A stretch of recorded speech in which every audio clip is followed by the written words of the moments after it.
Welcome back to the deep dive. Today we are opening a file that sits right at the intersection of biology, history, and a massive amount of modern anxiety.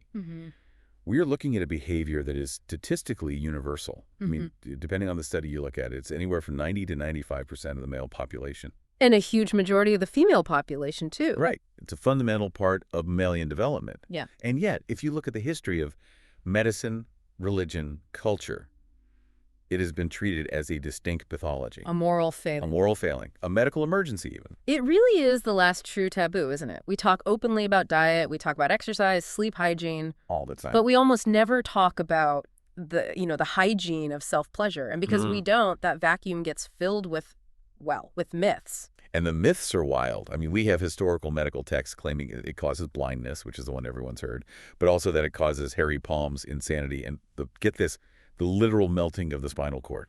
The melting of the spinal cord. It's so visceral. Yeah. And then you fast forward to today and you have the complete inverse myth. Exactly. That if you stop doing it, you will somehow gain superpowers. Levitation, magnetism, feral energy. Feral energy. It's like we've gone from it will kill you to stopping it will make you a god. The pendulum rarely settles in the middle, which is, where the actual biology lives. So here's the mission for this deep dive. We're going to strip away the morality and just look at the mechanics. We have a stack of information here covering neurobiology, urology, evolutionary psychology, and we need to answer the big questions. Is it healthy? Is there a physical limit? Does it ruin your dopamine receptors? And is there any truth at all to this whole retain your essence movement? We need to look at the energy economics of the body. That's really the theme here. Does this act deplete you or does it regulate you? I love that framing. Energy economics. Yeah. But before we get to the dopamine spikes and the prostate stats, we have to deal with the history. We do. Because you just cannot understand the modern anxiety about this, specifically something like the NoFap movement, without understanding the 18th century panic. Right. It feels like we are still living in the shadow of this one guy, Samuel Auguste Tissot. Tissot is patient zero of masturbatory fear. He was a Swiss physician, and in 1758 he published this treatise, L'Onanisme. And this wasn't some, religious pamphlet. No, not at all. This was presented as hard science, and his central thesis was terrifyingly simple. The body is a closed energy system. And in that system, semen wasn't just a biological fluid, it was essential oil. Precisely. Tissot and later the entire medical establishment operated on a version of humoral theory. They believed that semen was the most potent, the most vital fluid in the human body. And the calculation they used is fascinatingly specific. It's incredible. They believed that 1 ounce of seminal fluid was biologically equivalent to 40 ounces of blood. Wait, let's pause on that math for a second. 1 ounce equals 40 ounces of blood. So in their minds, every single time a man ejaculated, he was essentially bleeding out a liter of blood. That was literally the medical consensus. They viewed it as a hemorrhage of vital life force. Wow. Tissot argued that because it took so much metabolic energy to create this fluid, expelling it for no reproductive purpose was a form of slow suicide.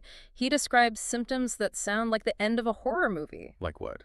The drying of the brain, the clouding of vision, the weakening of the spine. Drying of the brain? I mean, it creates this image of the body just withering away like a raisin. And this wasn't some fringe idea. This belief persisted for nearly 2 centuries, which of course brings us to the figure everyone knows for cereal. But who should really be known for his crusade against the orgasm? John Harvey Kellogg. The Cornflake King.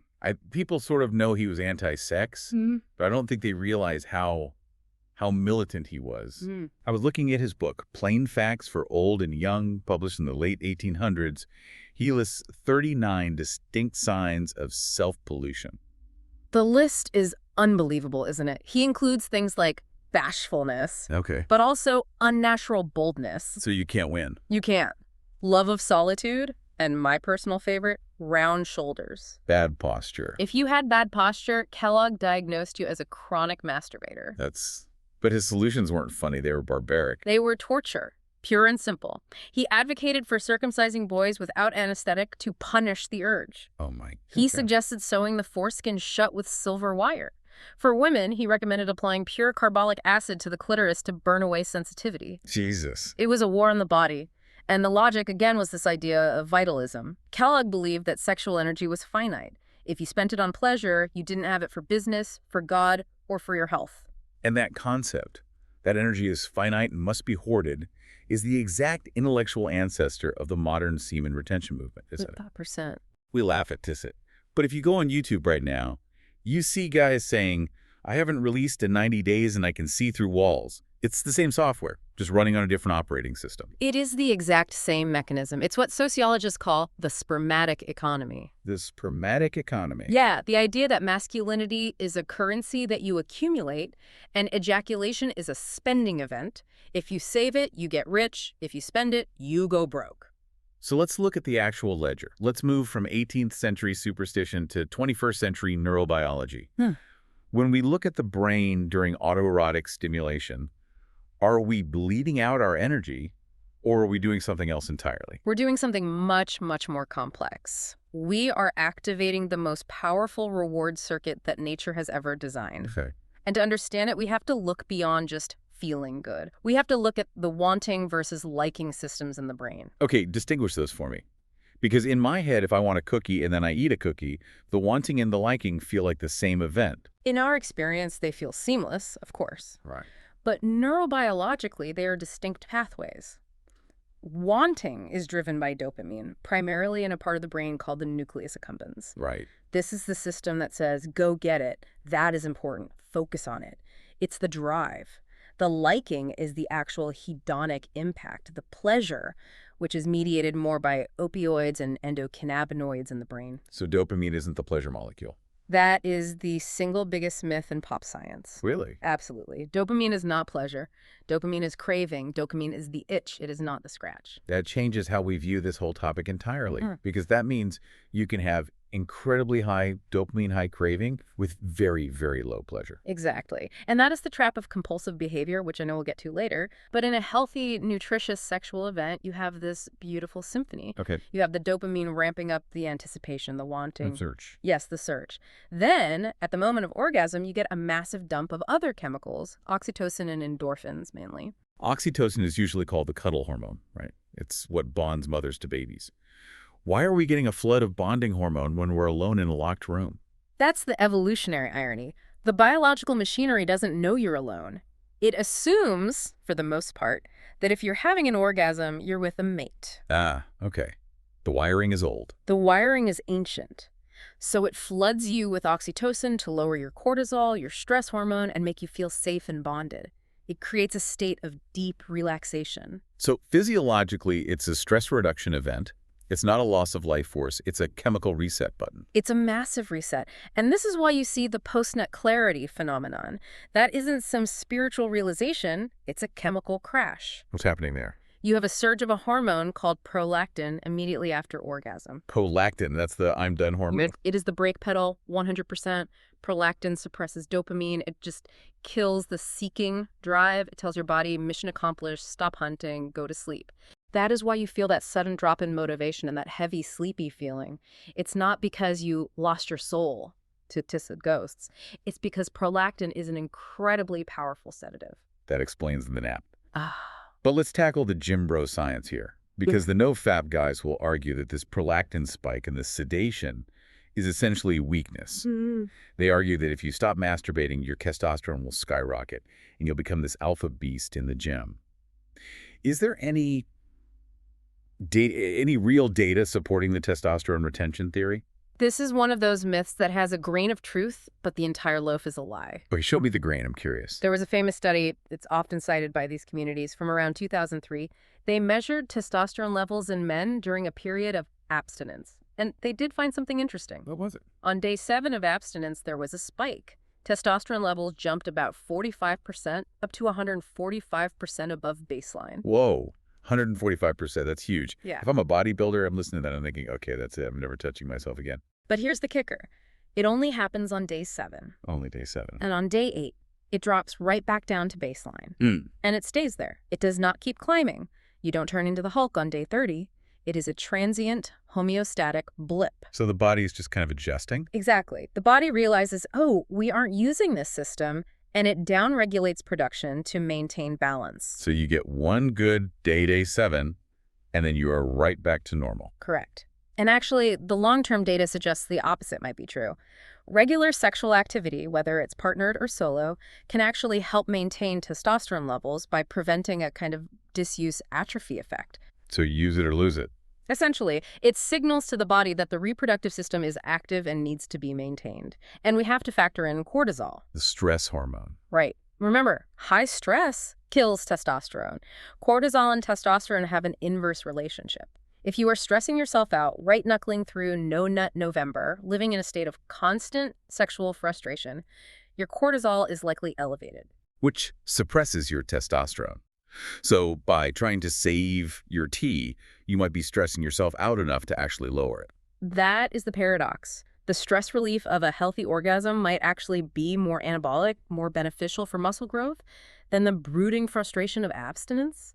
That is a perfect segue to the physical machinery. Because if the hormonal profile is generally net positive due to stress relief, what about the plumbing? We hear about the prostate constantly. Is masturbation a protective mechanism for the prostate, or is that just something guys tell themselves to feel better? The data here is actually some of the strongest we have. We're looking at large-scale epidemiological studies, like the Health Professionals Follow-Up Study from Harvard. Okay. They tracked nearly 32,000 men over almost 2 decades. That's a massive sample size. This isn't 5 guys in a basement somewhere. No, this is real robust data. Right. And the findings led to what we call the prostate stagnation hypothesis, or more simply, the flush-out theory. The flush-out theory. The prostate creates a significant portion of the seminal fluid. This fluid is rich in citrate and other compounds that can crystallize or even become carcinogenic if they sit for too long. So ideally, you want to keep the pipes clear. You want flow. The study found that men who ejaculated at least 21 times a month 21. had a roughly 31% lower risk of prostate cancer compared to men who ejaculated only 4 to 7 times a month. 31% lower risk. Wow. Look at 21 times a month. Let's do the math on that. That is roughly 5 times a week. That's a commitment. It is a high frequency, and I want to be crystal clear here. This is a correlation, not a direct causation. Right. But the biological mechanism makes a lot of sense. By regularly clearing the gland, you reduce the accumulation of intraluminal carcinogens. You are, cellularly speaking, taking out the trash. So Tissa thought we were draining our life force, but actually we're taking out the cellular trash. Exactly. And this applies to fertility, too. Another huge myth is that you need to save up sperm to have, super sperm for pregnancy. Right. The bank account theory again. You want to have a full vault. But biology favors freshness. If sperm sits in the epididymis for too long, we're talking 10, 14 days of abstinence, it suffers from oxidative stress. What does that mean for the sperm? DNA fragmentation increases, motility decreases. It becomes, for lack of a better word, stale. Stale sperm. Yeah. The optimal window for fertility is actually fully replenishing the supply every 24 to 48 hours. You want the factory running, not the warehouse full of old product. Now, I don't want to leave the female physiology out of this. Obviously, there isn't a prostate involved, but is there a similar use it or lose it dynamic going on? Absolutely, especially as women age. The term atrophy is relevant here too. Okay. For postmenopausal women, there is a significant drop in estrogen, which can lead to the thinning of vaginal tissues and a reduction in elasticity. Regular sexual stimulation solo or partnered maintains blood flow to the pelvic region. And that blood flow is key. It's crucial for oxygenating the tissues and keeping them pliable and healthy. And we touched on the pain relief aspect earlier. Yes, the endorphin release is a powerful analgesic. It helps with menstrual cramping, migraines, general muscular tension. But beyond that, there's the pelvic floor workout. A workout. An orgasm involves involuntary rhythmic contractions of the pelvic floor muscles. It's essentially a high-intensity interval workout for those specific muscles, which supports bladder control and core stability over the long term. So physically, the report card is just glowing. It reduces stress, it might fight cancer, it helps with pain, it's a workout. It's pretty positive, yes. But we have to pivot back to the modern sociological phenomenon. Because if it's so healthy, why are there thousands and thousands of men online right now encouraging each other to stop? We mentioned the NoFap movement earlier. What is actually driving that? This is where we leave the hard biology and enter the realm of psychology and sociology. The reboot phenomenon communities like NoFap or semen retention, it's fascinating. And the claims are? The claims are often supernatural. I have magnetic confidence. People can sense my aura. My brain fog is completely gone. And is any of that measurable? I mean, can you measure an aura? The magnetism isn't measurable in a lab, no. Right. The feeling of confidence is real. We have to look at the motivation. Right. Research into these communities shows that the participants often have high anxiety, high religiosity, or a more conservative worldview. They tend to view their own sexual urges as a loss of control. So when they master that urge, they feel powerful. Exactly. It is a classic ascetic practice. If you feel like your life is chaotic, you can't control the economy, your job, your relationships, but you can control this one primal urge that gives you a massive sense of self-efficacy. You feel disciplined. And people who feel disciplined do act more confident. So the magnetism isn't coming from the retained semen, it's coming from the psychological posture of self-control. That's the confidence of the monk. Precisely. However, there's a real dark side to this. These communities often breed a lot of shame. If you relapse, if you break your streak, you feel like a total failure. You feel weak. And that shame can actually fuel a cycle of addiction. And sometimes people believe they are actually physically sick from this, right? I've read about something called DAT syndrome. Yes, that syndrome is a culture-bound syndrome, primarily seen in South Asia. And it connects directly back to that vital fluid theory we were talking about with Tisset. So how does it present? Men present with severe physical symptoms, fatigue, heart palpitations, weakness, because they genuinely believe they are leaking DAT, which is their term for semen, in their urine. But there's nothing physically wrong with them. Not in terms of tissue damage, no. But the anxiety is so profound, it creates real somatic symptoms. The mind is powerful enough to make the body sick if it believes it's losing its life force. However, there is a real condition that sounds a little similar, right? PIS. Yes, and it is crucial to distinguish this. Post-orgasmic illness syndrome, or PIS, is a rare but documented medical condition. It is not psychosomatic. So it's real. It's very real. These are men who, immediately after ejaculation, develop severe flu-like symptoms. Flu-like a fever and chills. Burning eyes, severe brain fog, muscle aches, extreme fatigue. It can last for days. Wow. What's the theory there? The leading theory is that it's an autoimmune reaction. Essentially, the man is allergic to his own seminal fluid, or it's a neuroinflammatory response to the cytokine release during orgasm. That sounds like an absolute nightmare, to be allergic to your own pleasure. It's debilitating. And for a long time, these men were told it was all in their heads. Oh, it's just guilt. But now we know it's a distinct physiological disorder. Speaking of in your head, let's talk about memory. There's this pervasive fear on forums, you see it all the time, that I wanked so much I can't remember anything. Is there any link between masturbation and cognitive decline? We've looked at the reviews on this, and the short answer is a clear no. No link at all. There is no evidence that the act itself damages memory centers or depletes neurotransmitters in any permanent way. In fact, sexual activity in older adults correlates with better cognitive scores. So why do these young guys feel like they have brain fog? What's going on there? It's about distraction and working memory. If you're obsessively thinking about sex, or if you're spending 4 hours a night hunting for the perfect video, you are exhausting your cognitive resources. It's like having too many tabs open on your computer. That's a perfect analogy. Yeah. You aren't losing your long-term memory, you're just overloading your RAM. You aren't present in your life because your brain is constantly elsewhere. And that elsewhere is usually Pornhub. We have to talk about the screen. We have to. Because Tisset and Kellogg were worried about imagination. Today, we are dealing with high-speed, 4K, infinite novelty. This is the game changer. This is why the conversation today is different than it was 50 years ago.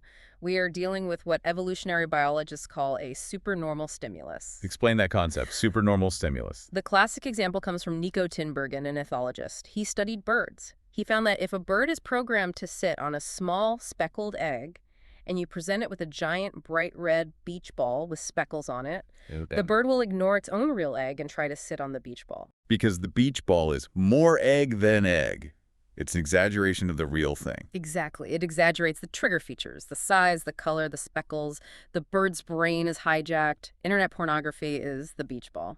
Because it offers variety, visual intensity, and novelty that evolution never prepared the human brain to handle. Never. And novelty is the drug here, isn't it? It seems to be. It is. It's the Coolidge effect. Yeah. This is a biological phenomenon observed in almost all mammals. A male rat will eventually lose interest in a receptive female rat after repeated mating. But if you introduce a new female, His interest is piqued again. his refractory period disappears. He is immediately ready to go again. The brain wakes up for the new. And porn sites hack this. Perfectly. You watch a clip, your dopamine spikes, it starts to fade. You click a new thumbnail, new face, new scenario, boom, new spike. You can do this for hours. You are keeping your dopamine system in a state of hyperarousal that a real partner simply cannot compete with. And this leads back to what you called the wanting versus liking trap earlier. Yes. In a compulsive cycle, the wanting system, that dopamine drive to click, to search, to find it, becomes sensitized. It gets stronger and stronger. But the liking system, The liking system, the actual pleasure you get from the orgasm, often desensitizes. It gets weaker, so you enjoy it less, but you want it more. that is a terrifying definition of addiction. Doing something you don't even like because you can't stop yourself. And this is where we see the clinical fallout. Porn-induced erectile dysfunction, or PIE. This is something that urologists are really seeing more of. It's a tidal wave.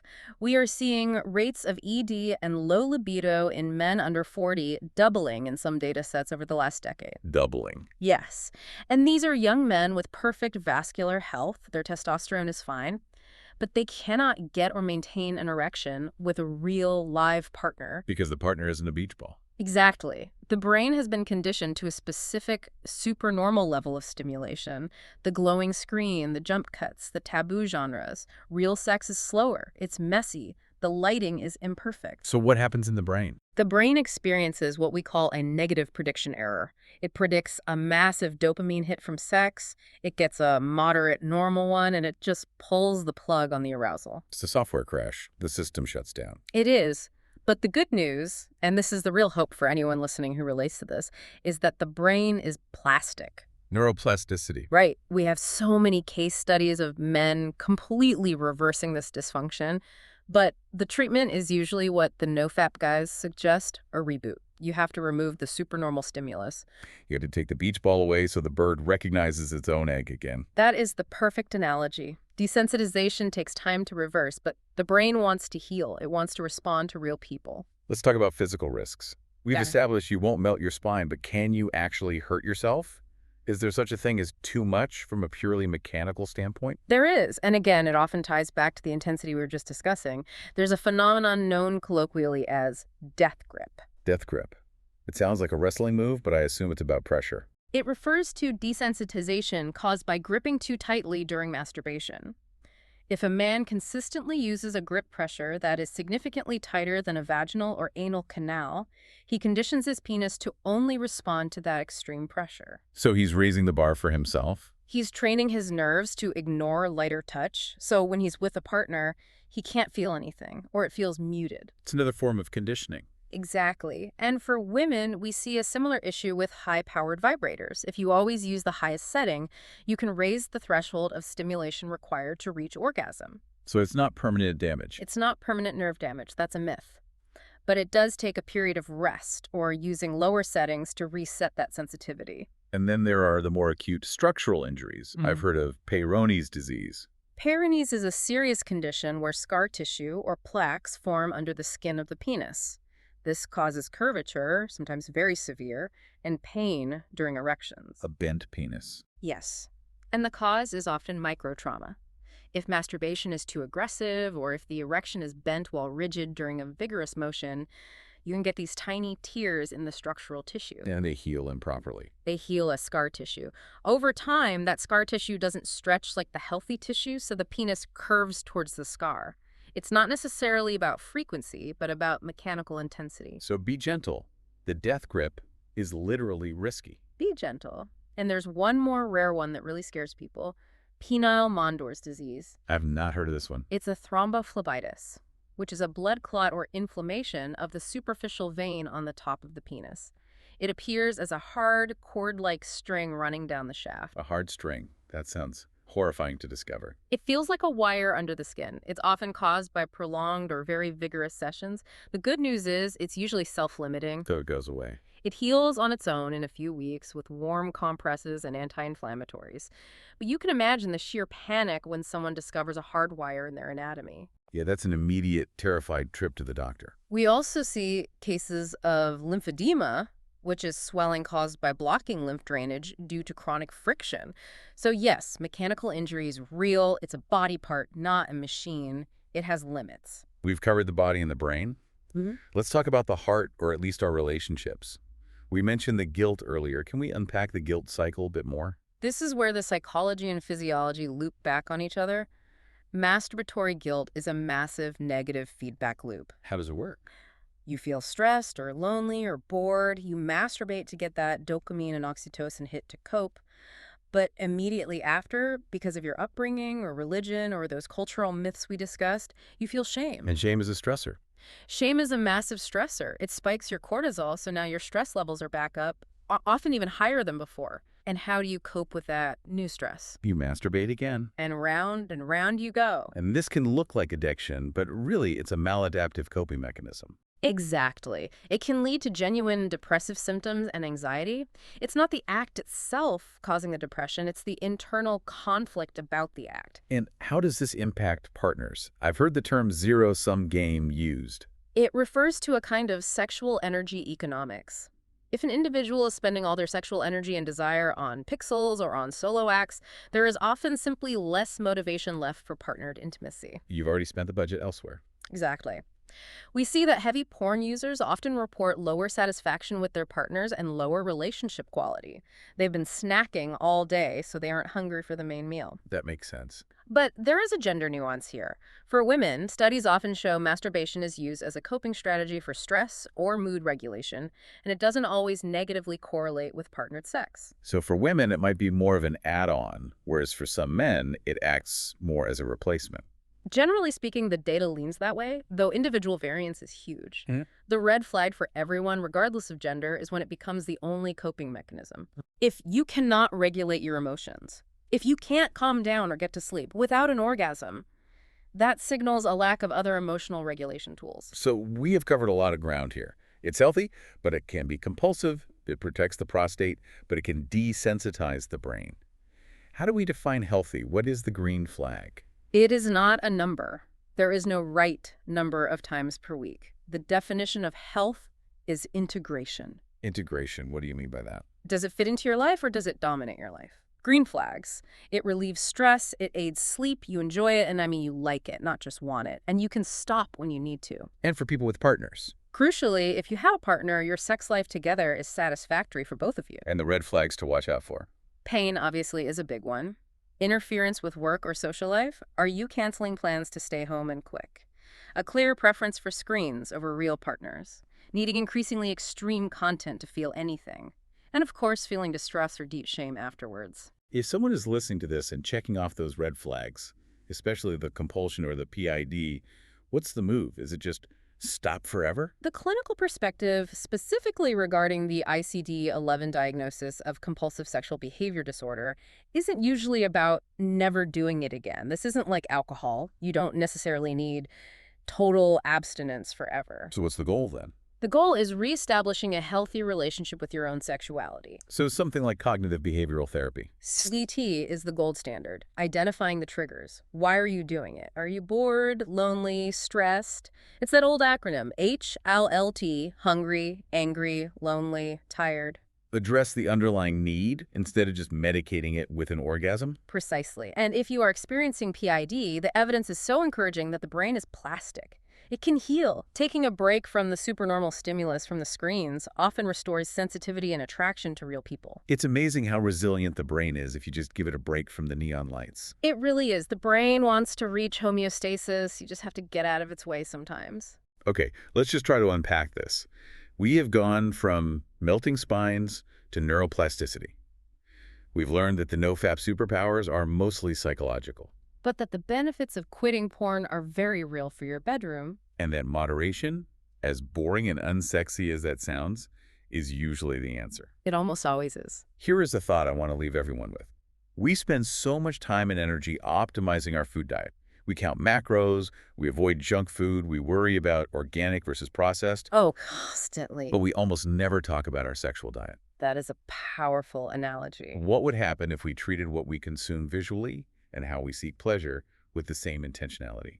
Are you consuming junk food? Sex, high dopamine, low satisfaction, super processed, leaves you feeling empty. Or are you consuming nutritious sex, something that actually satisfies you? I love that. Junk food gives you a huge rush, but it leaves you feeling terrible and hungry again an hour later. Nutritious food sustains you. That's it. It's about satisfaction versus just stimulation. Exactly. Yeah. So for anyone listening, just check in with your own habits. No judgment, just curiosity. Are you sitting on the egg, or are you chasing the beach ball? A great question to end on. Thanks for diving deep with us. We will catch you on the next one.